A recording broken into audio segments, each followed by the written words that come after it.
首先我哋咧會需要一個 STL file 先，咁我哋咧會用呢個 software 咧去製作 STL file 嘅。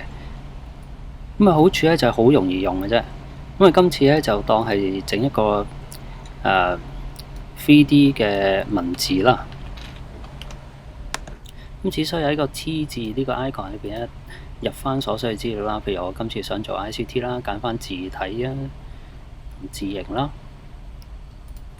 font size 啊，咁跟住一 click OK 咧，咁基本上咧 2D 嘅字咧已經擺咗喺個 platform 嗰度啦。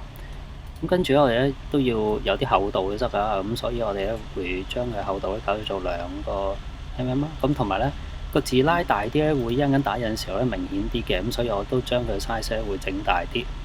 咁最後就 export 做 STL file 啦。咁 save 佢做一個 file name 啦。咁個檔案咧就係咁樣預備好啦。咁 3D printer 咧係有兩種嘅 filament， 有一種 PLA 啦，咁一種係 ABS 啦。PLA 咧你嘅 platform 係唔需要預熱嘅，但係 ABS 咧就需要時間預熱你 platform 啦。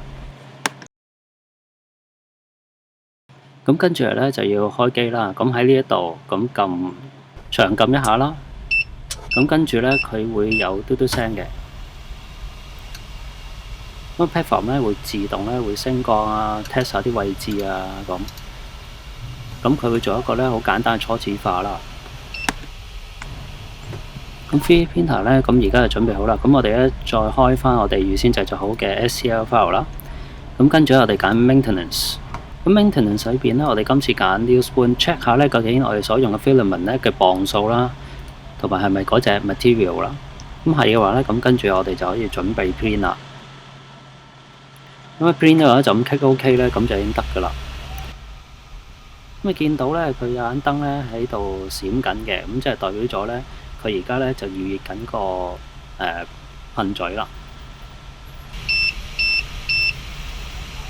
咁當噴嘴預過程當中係已經足夠嘅時候咧，咁佢就會將個 platform 一升起啦。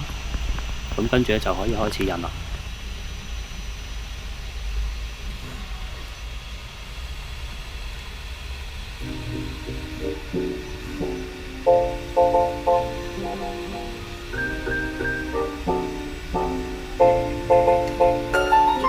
因為打印過程咧都需要好多時間嘅，因為印嘅時候咧佢係逐層咁印啦，咁所以咧我都較快咗速度嘅。咁印嘅過程之中咧，值得留意一樣嘢就係睇下佢嗰個底座會唔會甩咗出嚟啦。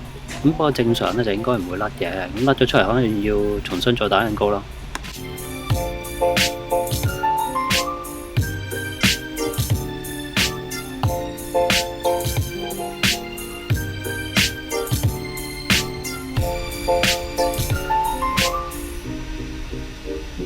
咁打印完成咗之後呢，咁佢個 platform 咧就會向下降啦。咁與此同時呢，個 platform 咧都會褪出嚟嘅。咁等我哋一陣間咧易啲將個 3D object 咧可以甩咗落，由個 platform 度甩咗出嚟。